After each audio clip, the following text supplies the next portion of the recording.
Welcome to the Teacher's Toolkit for Literacy, the free podcast for motivated teachers and school leaders who want to inspire their students and school community in literacy learning. Make sure you subscribe to the show on your favourite podcast player, and for more amazing literacy resources, check out the show notes provided with every episode. Hi everyone, I'm Sharon and I'm the host of A Teacher's Toolkit for Literacy. In every Toolkit episode, we bring you specific resources, tools, strategies, tips, techniques to help you in your job as a teacher of literacy. Firstly, we acknowledge and pay our respect to the Kaurna people, the traditional custodians whose ancestral lands we gather on. We acknowledge the deep feelings of attachment and relationship of the Kaurna people to country, and we respect and value their past, present and ongoing connection to the land and cultural beliefs. Welcome to newcomers to the Facebook group and to podcasts. We love hearing all the reasons why teachers across the world are joining. There's so much deep and creative literacy work going on in schools that we absolutely acknowledge and we thrive on hearing about too. Some recent comments from those who've joined. A pre-service teacher said knowledge and understanding on tools for effectively teaching literacy from experts in the field. A teacher to learn how to support a class of students with such varied needs. And that would be like a tick on just about every teacher's list. Another teacher said, I have found the podcast very interesting and practical, hoping that this group will provide connection with other educators, inspiration, resources and practical ideas. A pre-service teacher to gain knowledge to help when I enter the profession, learn new ways to promote engagement and curiosity in literature and literacy learning. And there's just so many key words that keep coming up in these comments, this engagement and curiosity in literature and in learning, practical, interesting, inspiration, resources. We love that people are bringing that to the group, and I'm really hoping that, we're trying to keep that at the forefront of our minds whenever we're doing a podcast, is how practical we can be and how we can really, I love those terms, promoting engagement and curiosity in literature and learning. And they're just such a core piece of what we would say has been at the forefront of our thinking in every day stepping into a classroom. And teachific resources. A teacher has said they'd particularly like some morning message resources as they've just listened to the podcast episode. So we don't always have on-hand resources on the Teachific site, but we always hope that through our podcasts we are giving some good tips into the kinds of things that you can develop. And along the way, as we grow and as we add to things, hopefully more of those things will show up that are more specific to this. But sometimes we feel like we're the feet paddling underwater are going at 1,000,000 miles an hour. We're very aware of how much we want to be able to support you in your role as teachers of literacy. And so podcasts for us are a really direct way of being able to get to you, and through Teachific we are building resources for you to support that work too. So hang with us, guys. We will bring you things as we can. So if you're not a member of the Teachers Toolkit Facebook group, we'd love you to join and introduce yourself to the group. Now, welcome to this podcast called Top Tips for Teaching Letter Names. And welcome to our co-host, Phil. Oh, thank you, Sharon. Great to be back. Yes, lovely to have you back. It's always, like we say with teachers, always good to have a colleague to be chatting with about learning and the work we're doing. Definitely. And a great topic today, Sharon. Yes. So as usual, where do we get our topics from? Why do we choose what we choose?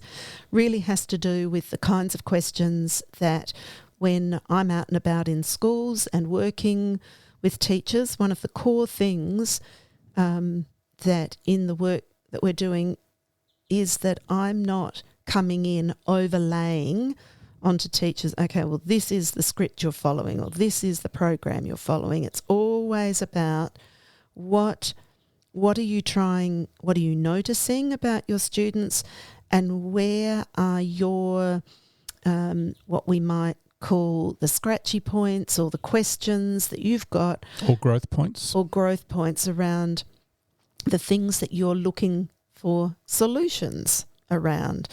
So one of the questions I am frequently asked is about, all right, teaching, I've got a lot of, so especially for our first 2 years of school, so our 5 and 6 year old children, their letter name knowledge. And so we know that knowledge impacts on so many different things. So we're exploring that as a topic today and bringing you some of our top tips for teaching letter names. But what is the struggle that we have? So one of the questions that always comes up, and this is like the perennial teacher problem, is that teachers will often say to me, I've just got children all over the place with their knowledge around letter names. And so how do I move all children along with what they need? And so if they're coming with different levels of knowledge to us, or as they are in the process of learning along the way, some are learning at different rates and at different stages. And then we have some children whose first language isn't English. And so why I call it a perennial problem is because we could say this about just about anything in our teaching, is how do we keep moving children along, and how do we meet the needs of everybody in the class? So, and how do we do that within the ebb and flow of every day at school? And how do I fit it all in? So even if, we give you some tips today, we might still be going, yeah, but if you give me tips, but how am I going to fit these in? So an important thing that I want to say straight up today is that we're always trying to think of when we're talking about trying to give tips, 99% of the time we will talk about this connecting to the reading and the writing that they are doing in class. So those experiences that they're already involved in. Because any of these things only live. Their function is to help us as readers and help us as writers. So the tips today will really relate to how they connect to reading and writing, and some of the routines and access to things that we can set up in class, so that, and that word routine is important, because when we have some routines, then we don't have to keep driving that. That can be part of what children can automatically access and know how they can work with that, and it becomes part of their everyday experiences. So that is, when it comes to the struggle of how do we fit these things in, that's one of the big things that I'm always trying to help us think about, is how do we fit it in within the contexts of reading and writing, because we want them to know that that's its purpose. That's why we're using this, why we need to know this. Otherwise, we're just learning letter names for some random reason. Yeah. And so we want it always that there is a purpose for this. So the tips are really going to relate to what can be done what can become routines. And that idea of routines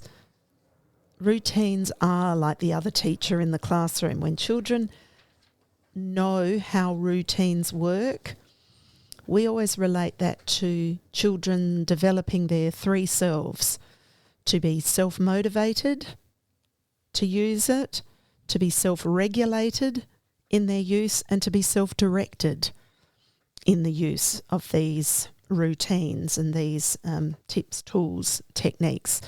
So, that's something we're always talking about. And we're always trying to come through with that lens to help our students be self-motivated, self-regulated, self-directed about these things. And that's one of the big solutions for I've got children all over at all different stages and levels. And so the getting them to be self-regulated and have routines in there is allowing them to keep growing and for us to have our eyes on them. And the other reason for today's podcast, for the teaching struggle, is just having some solid information that's synthesised about teaching letter names.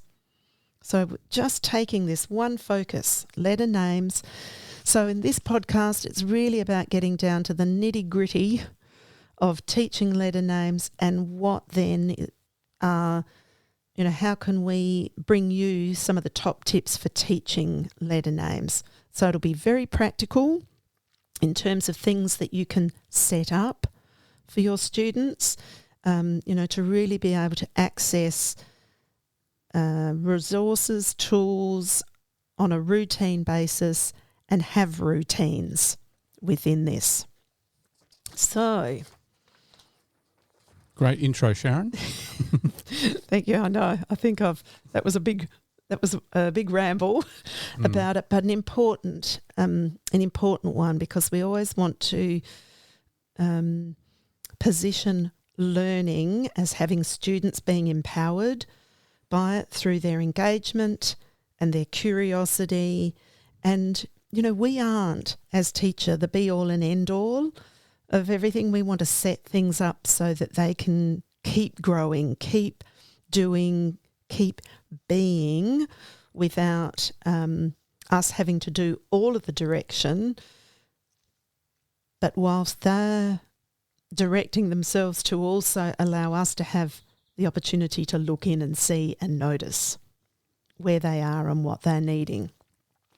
So that's the big struggle bit. So now we'll drill down to the nitty-gritty. Yes, yeah.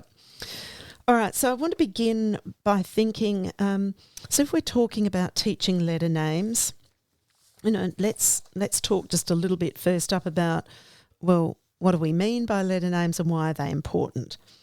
So involving children in instruction that helps them learn about letters is helping them learn about the alphabetic system. And this instruction really needs to, we've already talked about this, but happens alongside regular reading and writing activities in the classroom. So the language and the talk that we do about these things are really happening as students are reading and writing. And so the intentionality that we have with that is what we're talking about today. So to teach letter names, we can look at that from sort of two angles. One, that we're teaching them a lot about letters and their names and looking at how those, understanding the concept of letters and learning letter names and knowing the names of letters stay constant. And that can be, so I'm not talking today in exclusion of sounds. I'll talk about that in a moment. But we're just talking about letters having names. Not to the exclusion, but why letters having names is an important thing for us to be able to anchor our students with. So knowing the names of letters means that just like our name is a constant, so is a letter's name. Letter T is always letter T. It's very reassuring that every letter has a name and that is it. Yes, yeah. Yep. So that's just such a powerful base for students, that, okay, that's an anchor, isn't it? I know that every one of these letters in its uppercase form and in its lowercase form has the same name. Just like a cup has a name A pen has a name. Yes.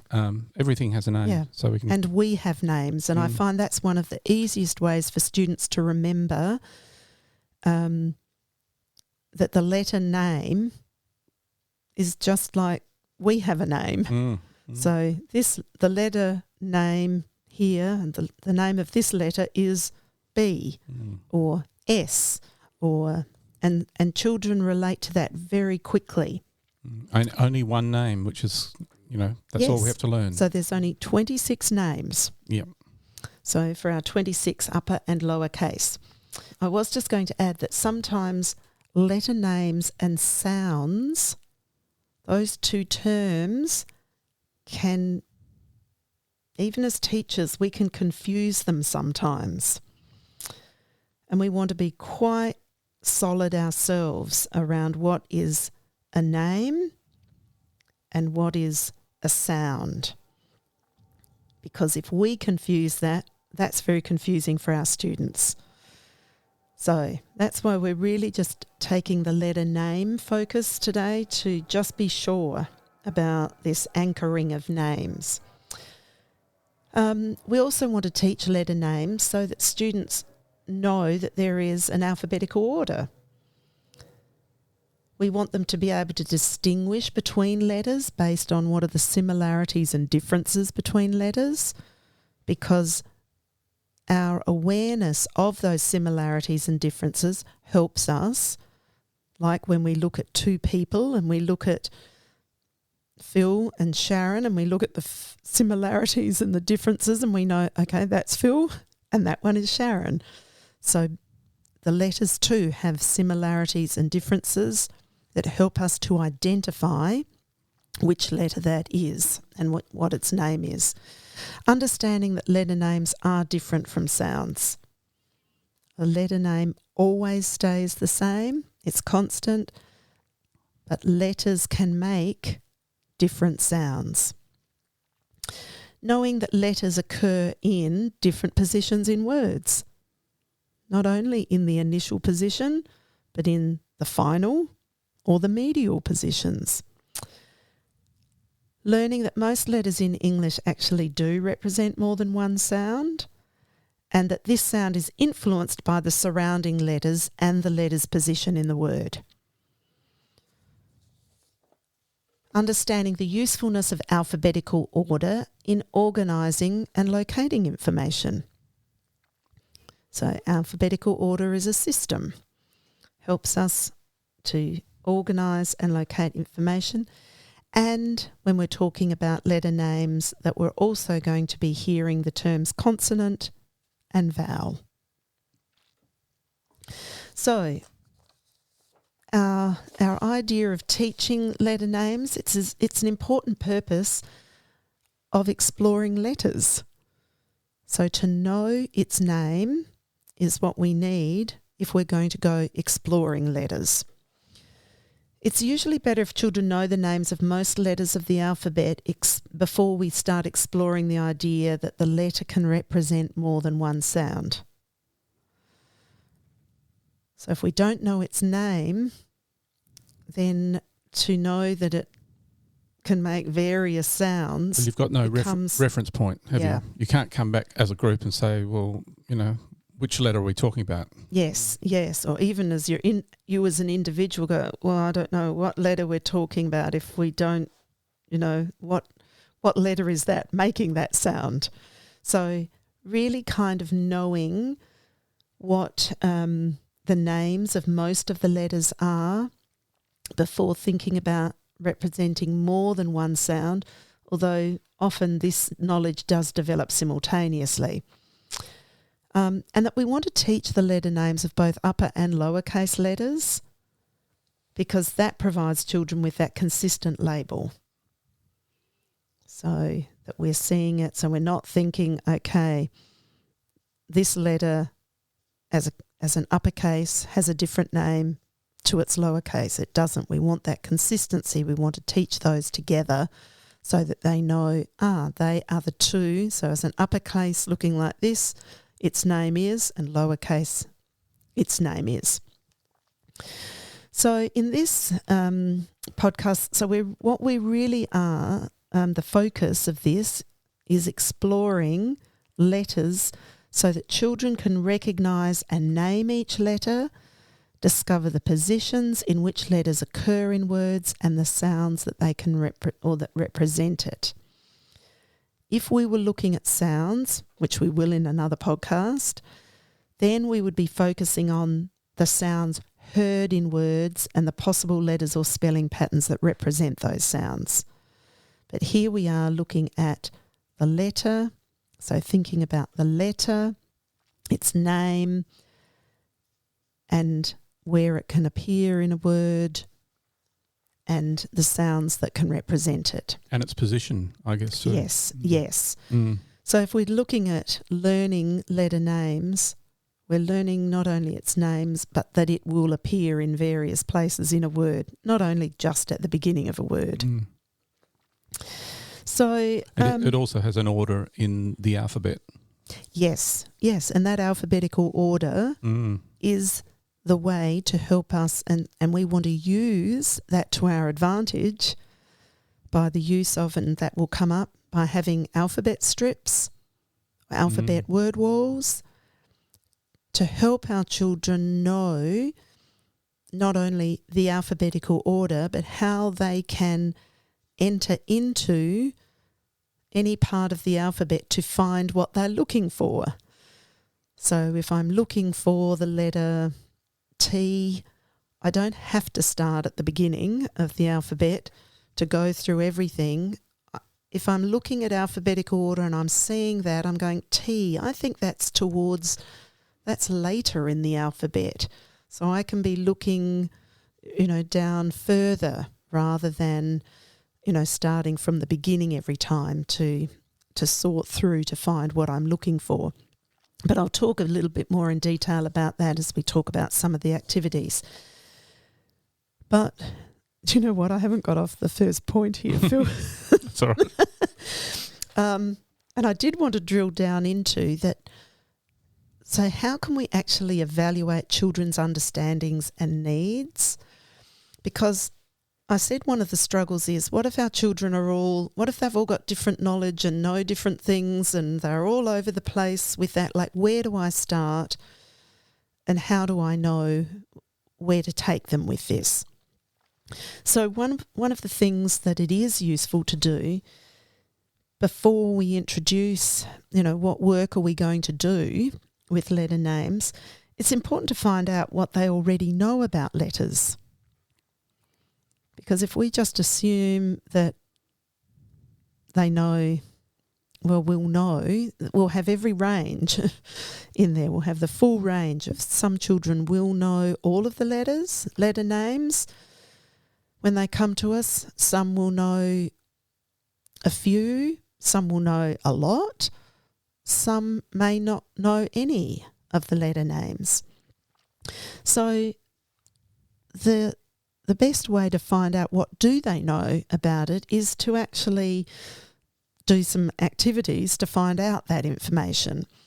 And we will have, as part of the show notes, there will be some little checklists that I've created around each of these 4 categories of activities that can help us find out what students know.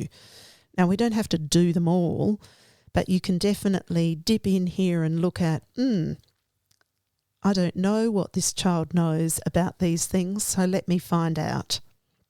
So if I've got a question in my mind about a child or groups of children, then I can go about finding that out. So the ways to find out about, and it's not just these ways, we've got these as supports for you on the show notes and on Teachific, but you might in your school have tools that you're using, a screening check, or you might have, in Australia here, SPELD provides some assessments around letter names and phonics and handwriting and phonological awareness and all of those sorts of things. But these are the things that we've provided some information around. and they are. So number one, how might we check children's understanding of the concept of letters? So there's 4 things that we might get them to do to find that out. So we could get them to look at a word and tell us how many letters are in that word. So do they know what we mean by letter, and can they tell us how many are in there? You'll notice here that we're talking about within words now. So we're not just doing them as isolated letters.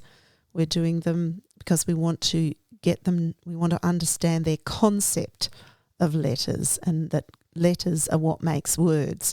So count the number of letters in a word, group words of the same number of letters. So looking at these words and which ones have got the same number of letters. Have some word cards that can be cut into letters and then count the number of letters by cutting them into their letters, or cutting words on cards into letters, mixing them up and assembling them again. So assembling them as the original word, and maybe they see some other words in it, but see how letters work to make words. So that's one category, checking children's understanding of the concept of letters. Second category is checking children's knowledge of letter names. So here we can do a whole lot of work with either a sentence strip or an alphabet chart. And we can get children to name the letters of the alphabet or they don't have to be reading this. We can just ask them to do this part. But what are the letters of the alphabet in sequence, starting with letter A? Then we might ask them to start from a different letter. So start from the letter O. Keep going from letter O. Then we may have an alphabet strip or alphabet chart, name and point to letters when saying letter names in alphabetical order. Identify letters pointed to randomly. Identify letters in their names. Write their initials and match uppercase and lowercase letters. So they're all things that we can find out about their knowledge of letter names. Next category, number 3, observe children when writing to gain a sense of what they know about letters.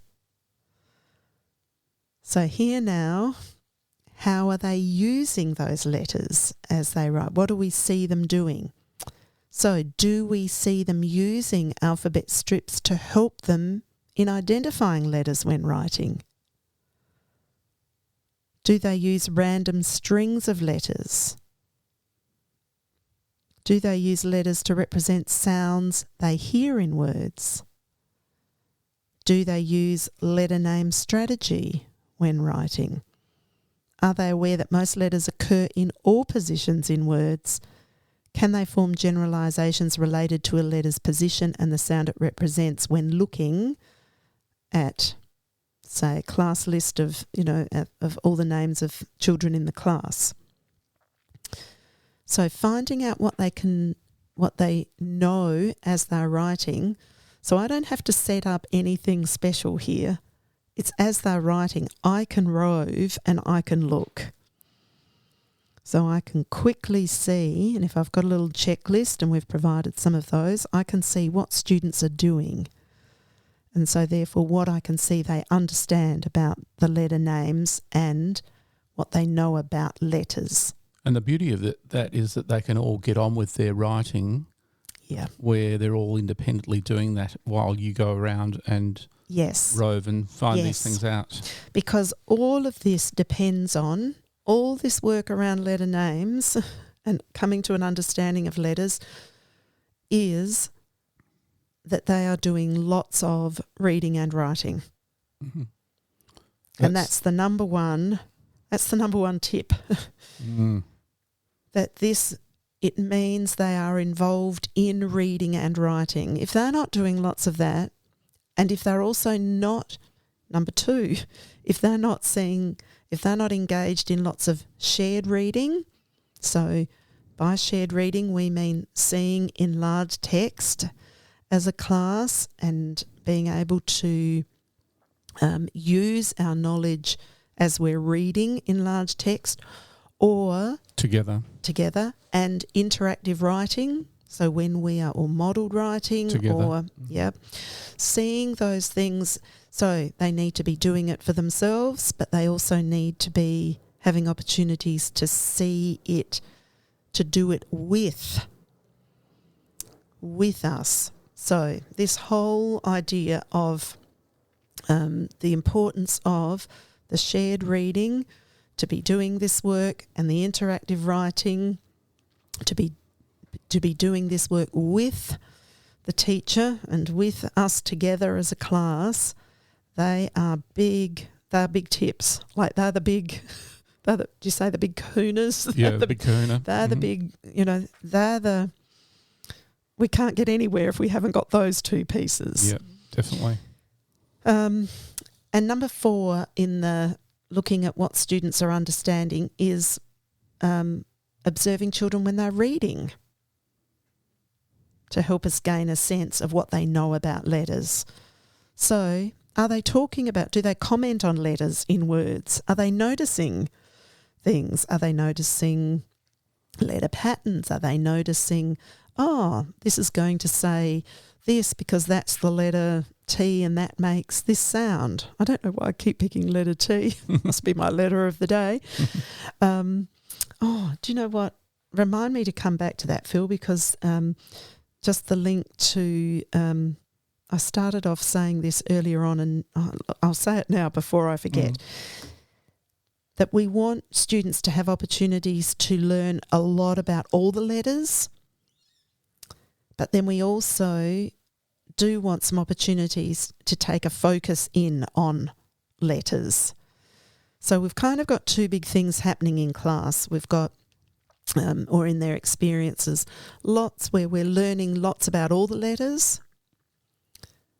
And then in letter explorations, that's when over, a 2-week period, we might choose to focus and explore, say, 3 letters over those 2 weeks. So rather than a letter a week, more than a letter a week is good. And the pace of that will depend on your students' needs, and will depend on, and which letters you choose to explore will depend on what you're finding out about students and what they need. A tip that early on with our 5-year-olds or our younger ones, when they're first coming to school, any work that we do with students' names, we get a lot of traction, a lot of mileage. It's really powerful to work with students' names because those letters in our students' names are so important to them. They're like the hook into, if I need to know, and that's where we'll often see students being most familiar with the letters in their names. And if they're not yet, then, they're the letters that are important letters to them. So we can do a lot of work with that.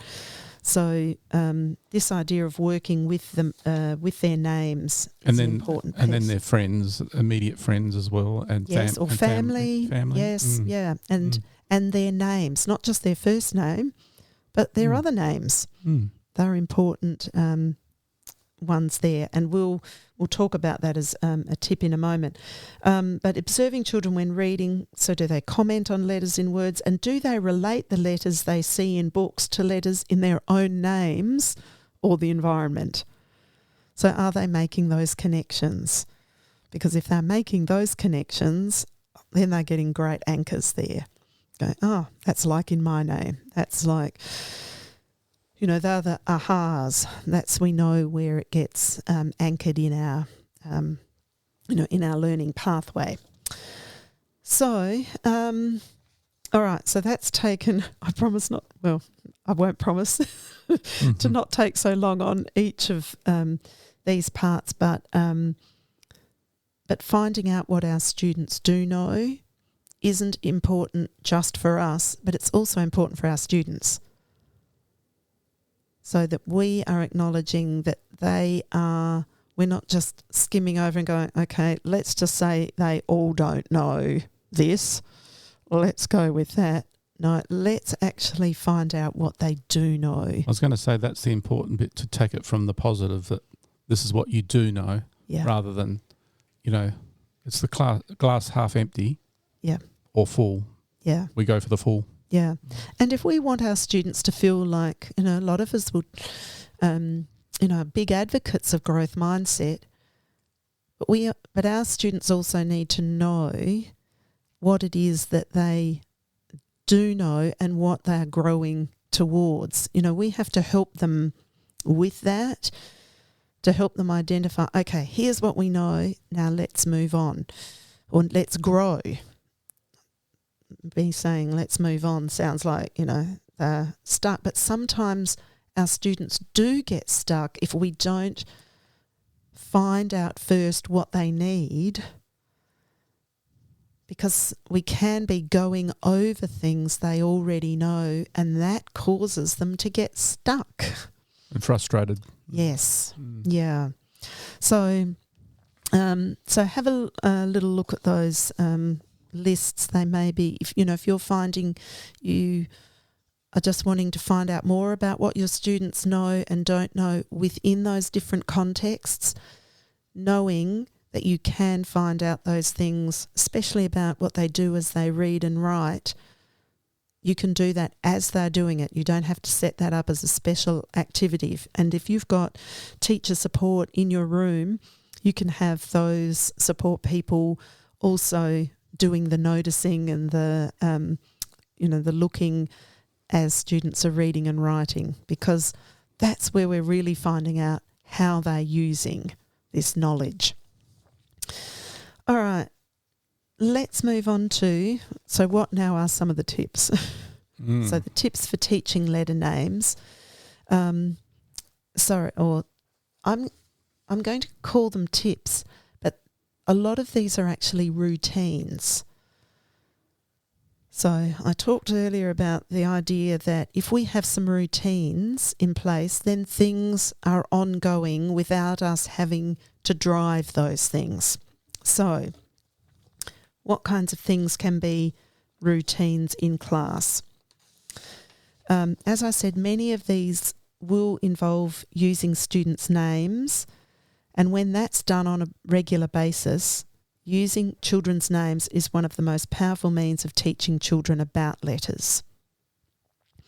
So, what might be a routine or a tool or a something? I suppose what I'm really getting you to keep in mind is that term access. What have students got access to? And we talk about that a lot in classroom libraries. If we want them to be readers, they need to be able to access books. So if we're wanting them to learn letter names, what do we want them to be able to access? So first, these are in no particular order, and I haven't even numbered them. Well, I might as I go now, but number one, that we would just set up an area in the class where students have got access to letters. So foam, wooden, cardboard, magnetic letters. Maybe there's alphabet blocks or tiles that we've got. Alphabet strips. We absolutely want students to have access to alphabet strips. On their tables. Really good to have them on their tables. Why? Because they're there. It means at any time I can access it. I know some people will, some teachers will keep the alphabet strip in, their students, their writing folder or their writing box, and they get it out during writing time. We actually need it out all the time. It's not just for writing that we want it out. We can be accessing that, and by writing I'm meaning within the English block. They're writing at other times in the day. If they've got access to it all during the day, they're more likely to be using it and to be growing with their knowledge of that.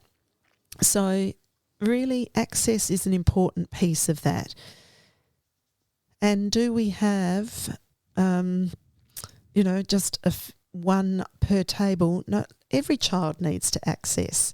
Do they all need to have an alphabet strip that looks exactly the same? Not necessarily. Some children might need an alphabet strip that has got maybe some letter formation marks on it. Some children might have alphabet strips that have got a word beneath to help them locate. Like, you choose what will support, what will move from what students know, what do they need, and what's going to work for them. It might be that you offer a few alphabet strips and children will choose which one is right for them at this point. And maybe then they'll move on to a different type. And for your help, there's links to alphabet strips in the show notes too. Yes, yeah. So there's all kinds of, and there are the alphabet strips that we've got on Teacher. Aren't every kind of alphabet strip that's available, but there are some there to help, and they should be upper and lower case. I think I did say that already. We might also give them access to jigsaw puzzles that have the alphabet, upper and lower case letters on them. There might be alphabet card games, commercial alphabet card games that we can show them how to play and use. We've also got like alphabet bingo games, those sorts of things. Any of those games that allow children to have access to those things at any time give them the opportunity to learn more. Do we have that as a link, Sharon? Yes, we do. Yes. Alphabet bingo. Good. Yes. Oh, I think it's Lotto, actually. It's called Alphabet Lotto. Right. Okay. And that's using upper and lower case letters across those. So there's various resources that you can just keep available in the class. I also love, you do not always have to buy things ready-made.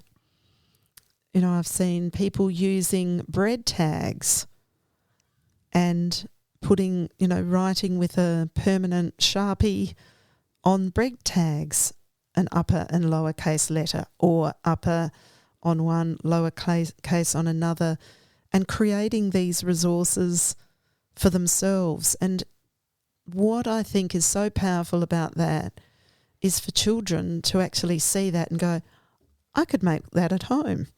Yeah. I could have my own set of that.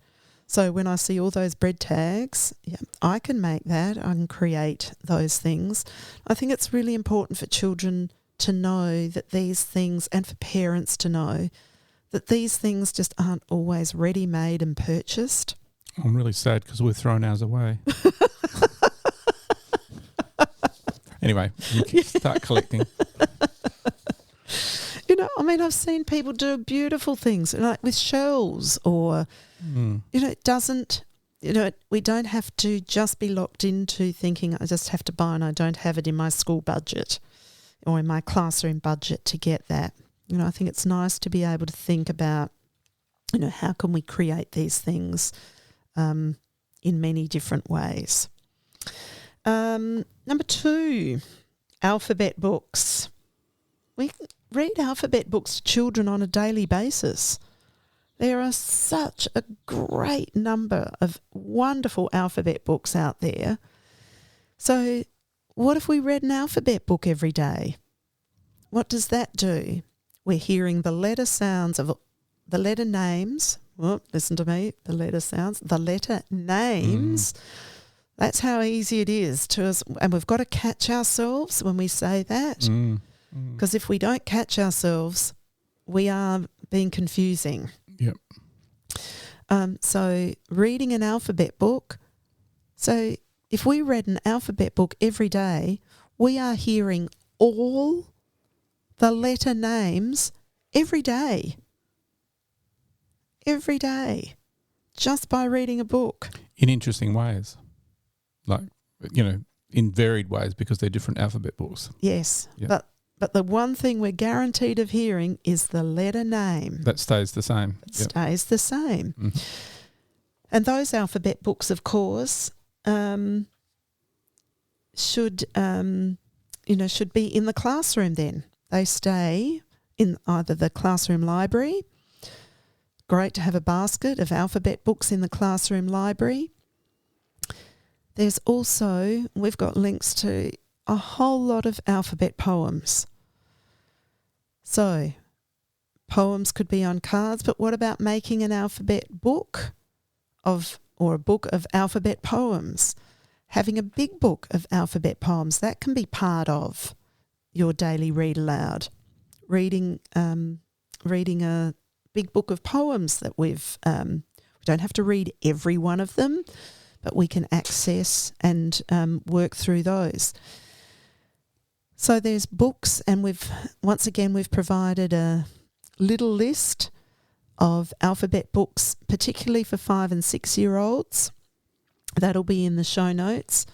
But don't think again just of purchased books. Why not publish class alphabet books based on children's names or plants or animals or food and so on?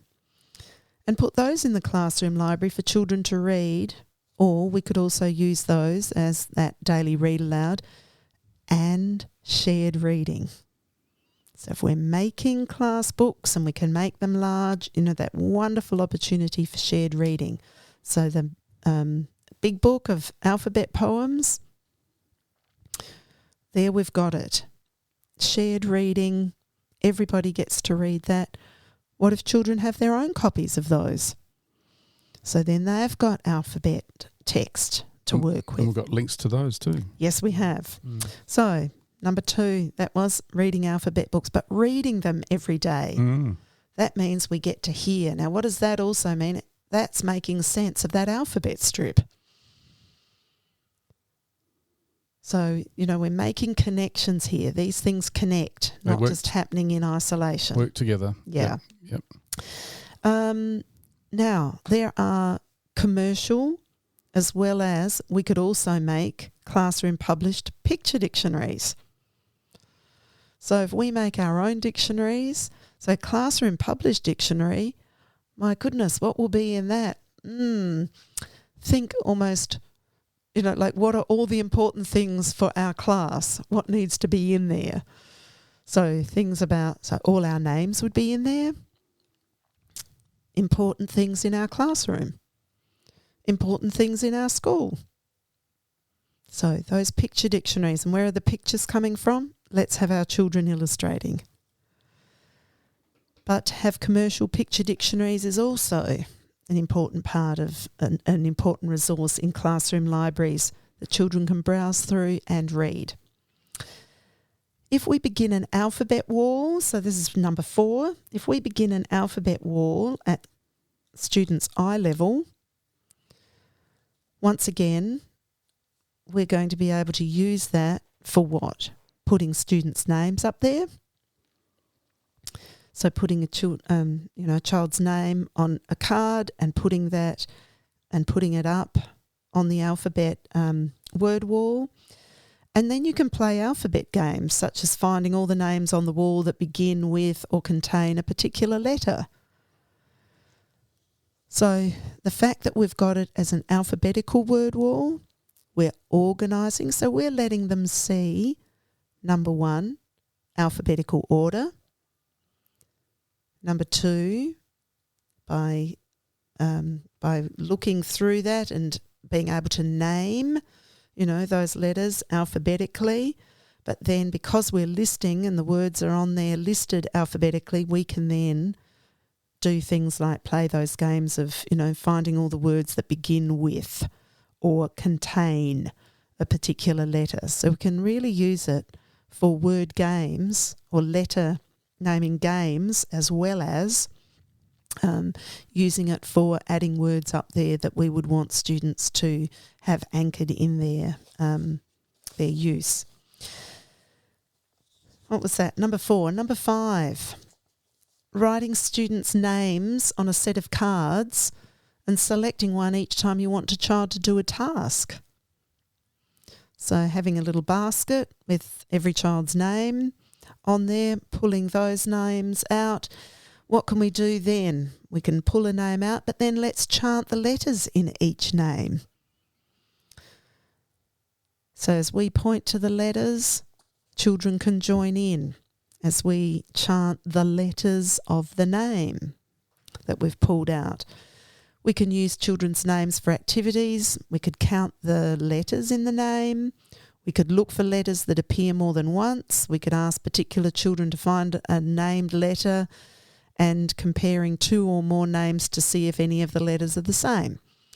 So once again, in this I don't have to create something. This is just happening in the course of a day. And engaging, yes. I think. Yes.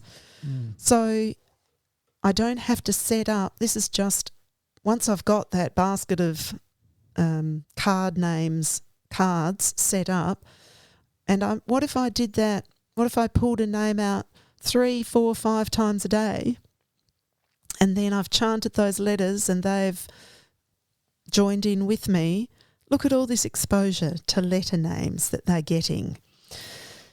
I've also would add here not just having the letter name, their names on cards, but to have a class chart in alphabetical order. You might have all their names up on a word wall, but just by your big book stand or the area where you're working, even to have all the children's names listed up there alphabetically, their first names, that at any time of day becomes another, number one, it's recognising others' names, but children are, if that's at the floor space, children are so interested in that there's a whole lot of, even if I'm not bringing their attention to them, I have caught children frequently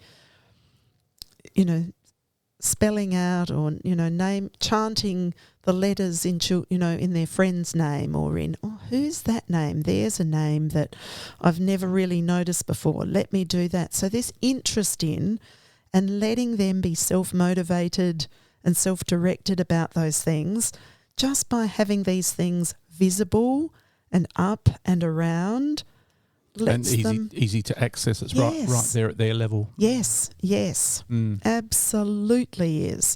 And so I find myself referencing those charts a lot a lot for all kinds of things I'm doing during the day, not just letter names, or your sound work, looking at capitalisation, looking at, there's just so many things that we can, that we'll find ourselves referencing by just having a class chart of all the names listed alphabetically. With name cards, we can get them doing all kinds of things with their name cards. So we could get them looking at, or if we've got a basket of name cards, we could get children to sort them according to the length. So how many letters are in there? Or we might have 2 sets of, this is a nice one for children to have as an individual set. They've got their name on one card and they've got another exact match of that card. So written in the same size and spaced the same way, but this time it's cut so that they can can put their name back together, can then sit with a partner and compare. So you and I could sit together and look at what letters have we got that are the same, so we can both push our H's out and go, oh, Phil, you've got H in your name, PH. Oh, my name's Sharon, SH. After our first letter comes H, and in yours, it goes with the P to make a F sound, and in mine it goes with the S to make a sh sound. So all of this talk can come from this exploration. And those letter names on a card, sorry, I keep saying letter names. Names on a card, one card, full name, one card, cut. And if they can be in a Ziploc bag or, but that gives me, that's actually a great little thing to live in students' book boxes, where they can pull those out and read my name, say the letters in my name, make my name, make other words from the letters in my name. That's great. And then they can look for similarities and differences, as we said. Like if we had Philip on yours, no double letters in your name because you are a double letter, sorry. A double letter L, me, single letter. I don't have, some Sharons have a double letter R, but I've only got a single letter R. So then we can look at similarities and differences. Here's another one around names, and I said a lot of these things have to do with students' names, but getting students to sign in each day. That's a good one. So, and we've got a link to this on our on Teachific. There is a resource for signing in where we can, like to begin with, we might have to supply a list of their names on the list so that each day they can look at their name and sign in next to it. And that might be a laminated piece, although the only trick with a laminated is when the next person comes in and writes their name, then it's it would all rub off anything, below. But if they come in, sign in, or it might be that we just have an alphabet list and they sign in next to the letter of the alphabet that their name begins with. Or it might be that we can, for a start, we might get them just to write their initials. Or we might have initials on the sheet and they write their full name, first and last name, next to the initials, but recognise their initials, write it in. Or we might get them when they sign in to write their first and last name. So there's a whole lot of things there, and it doesn't mean that everybody's doing the same thing at the same time. Wherever they are, they can either write their initials or write their first name or write their first and last name, but we can see as they're doing it how we can prompt them to go further. And there's meaning behind everything, isn't there? That's the key. Yes. That's why they will find it engaging. Yes, yep. Yeah. And do you know, it's just by them signing in the mornings, like your role is done. You can quickly look at that to see who has signed in, who hasn't. So, and I know a nice piece is that students, we get young students to do the role in class and read everyone's name and say good morning to everybody. But here's a way of getting our students writing their own names and using that and learning about, this is allowing them to practice letter formation, becoming stronger at their own, the letters in their own name. We could also get them, so I don't know what number I'm up to there, but just getting them to write their own name or initials on their work so that they're practicing those things. Some children, if they're not doing that, I don't get them saying, they might not be writing their name on any day. So to make that a part of, because what have we got there then? Some fluency around the letter formation in those letters, in their own name. And as I said, it could be their name or their initials, but just having that as a strong word that they can write fluently and easily and with growing confidence each day. What else have we got? I think I've already talked about, games, that introducing them to some games. So like I Spy, words that begin with a particular letter, I can do that with a word wall. If I've got a word wall up there, I can introduce some of these games, and these can be, we're lining up. Whilst we're in line and we're getting people coming into the line, I can play I Spy.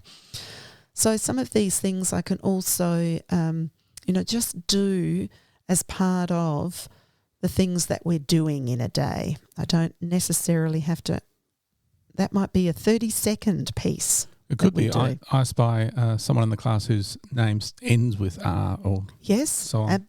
Absolutely. Or words that end with, or words that have this letter inside the Makes word. It more, challenging for them. Yes, yeah, and gets them noticing.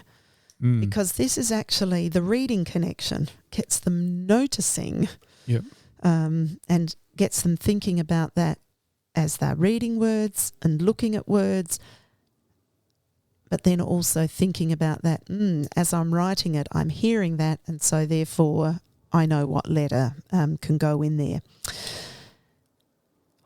I would also want to be able to talk about and demonstrate how knowing how to read and write one word can help you read and write other words, especially with that use of onset and rhyme.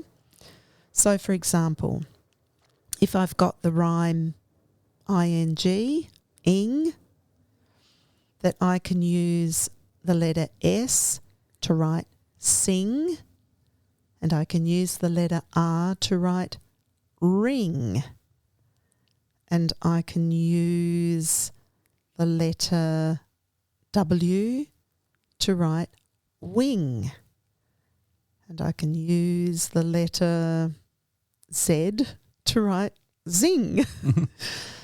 So that we can use, that we're not just using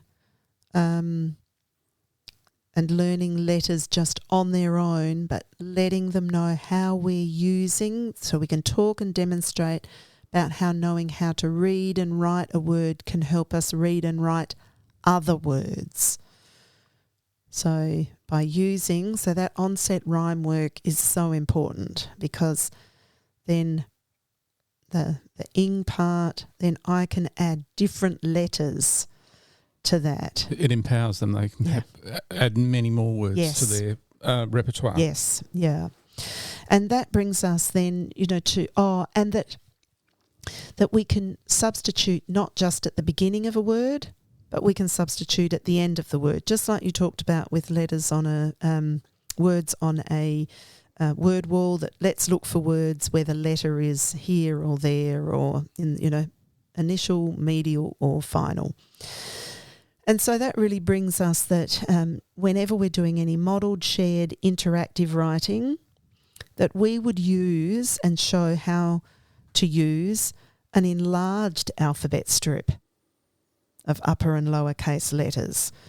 So we could have children say the names of the letters with us, and that we can use it to help identify letters for sounds heard in words. So, for example, if we wanted to write the word jump in a sentence, we could say something like, what sound can we hear at the beginning of jump? So we hear the j sound, yes. Now, which letter represents the j sound? Yes, the letter J. Or we might say, which letter represents the j sound? Yes, the letter G. Sorry. Delete that bit. We could say, yes, the letter G represents the j sound in giraffe, but G is not the letter in jump. So which other letter could it be? Yes, the letter J. Let's find the letter J on our alphabet strip. Then beginning at the letter A, we would say the names of letters up to and including the letter J. And then we can discuss with children whether the word begins with a lower or uppercase letter J. And then we would write the letter J. And then we can do all the letters in the word jump as we're writing that in modelled or shared or interactive writing. Do I do that with every word? I will be doing that with some of the words. I might do it with every word, with a short sentence, if I'm wanting to show them how to use that alphabet strip to help them find the letters that are making the sounds that they are hearing for the words that they want to write. So we need to model how we use that. So that doesn't just come from, I've given them an alphabet strip, but I want to model a process of how do I use that to do that.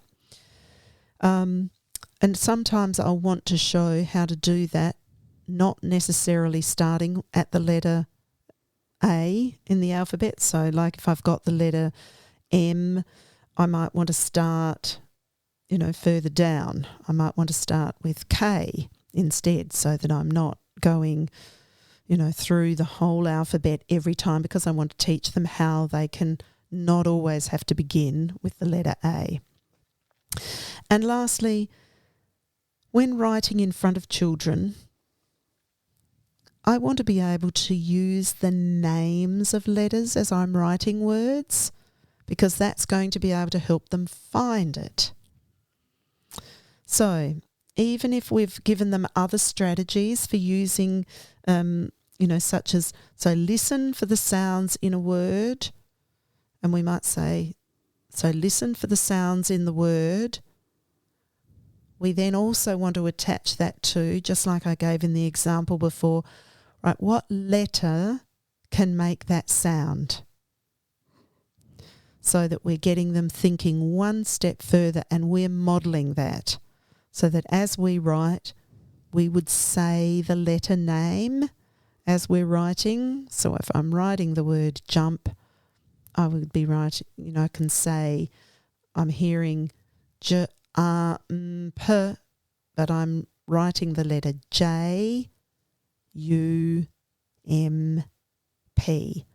And in that process that I talked about in the step before, or in that activity before, I can do that same thing, showing where I'm finding those letters, but I'm naming them.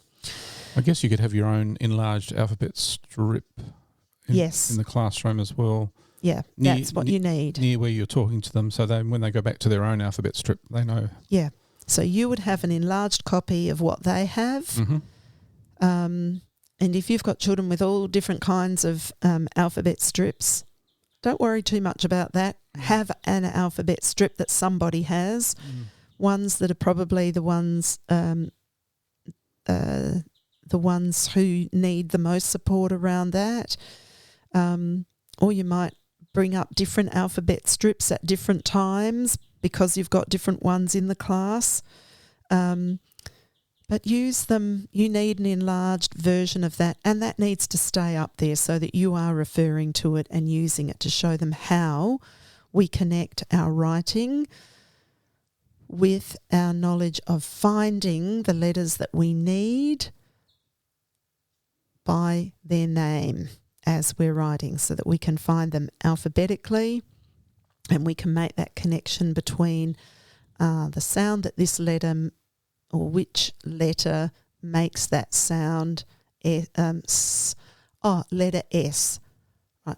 Which one is letter S? So let's find letter S, and then we've got it to look at. So that's helping with letter formation. So letting them have that opportunity to not just have to think, I don't know what that letter looks like, so let me just do it however I... So we're not talking here about slowing up their writing and having a slow fluency, but we are talking about them building a fluency for writing by quickly connecting letter names to sounds, knowing how to find that, so that the more I'm seeing that and doing it, the more I can do that successfully and fluently. And doing it through real writing. Yes. I think that's a wrap up today, Sharon. I know. I have gone on for a very long time there.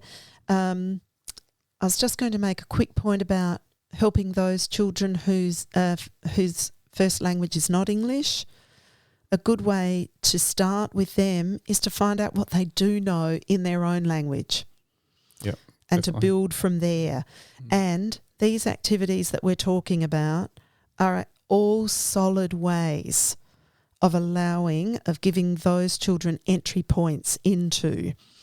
And that may be that you have got students who are, I've talked a lot about the 5 and 6 year old range here. You might have children who are older. So think about some of these activities as routines for them to engage with. Alphabet strips, why not? An alphabet word wall, alphabet books. And actually, that's the perfect time for me to make the link then to alphabet books, because the ones we've listed are geared for 5 to 6 year olds, but there are tremendous alphabet books for older readers. And they are a great way for our children for whom English is not their first language to come to an understanding of the alphabetic principle and be able to engage with text that is richer and more engaging. So sitting in front of me today, there's just a few books that a couple from the list for 5 to 6 year olds that I just wanted to point out, because people will often say or teachers will often say to me, all right, what's good for younger ones, where, we might not want too much on the page, or that's why this list is kind of geared for the 5 to 6 year olds. And the one I've got here is called, I'm just looking on the list, have we got it? Yes, the Lookbook. ABC for You and Me, Dan Marshall. Great book that what it doesn't have, though, is the capital and lowercase letter on each page. So I don't want you to just pick up books and just dismiss it going, oh, it doesn't have this. You want to have such a collection in your classroom that children can even notice those things, going, this one's only got capital letters in it. And in fact, on each page, so I'm on the page where it's got a guitar with a purple, the cutout of the guitar, I don't know the official name of that, and it's a round purple, so it looks like a grape. And in the book it says grape or guitar. So, but each of the words they're both written with a capital G. So these are things to notice. But we could say here, they've used the uppercase letter here in this book.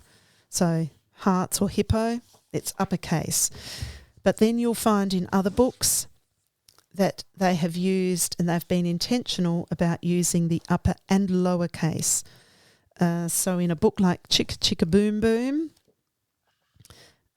once again, we've got uppercase in the text and lowercase letters on the page. So it's looking as illustrations. Yes, so it's looking at it in different ways. But this is why we want to have those alphabet strips of upper and lowercase letters to help anchor these things. But as I just wanted to point out that there are also a lot of alphabet books, as I said, for older students. So Oliver Jeffers has got a book called An Alphabet of Stories from Once Upon an Alphabet, a short story for every letter of the alphabet from A to Z. So the fun thing about that is that for each letter it is in upper and lowercase. And then what has been written, so on the I page, the inventor. There once lived an ingenious inventor who invented many ingenious things. His latest invention allowed him to observe iguanas in their natural habitat, incognito.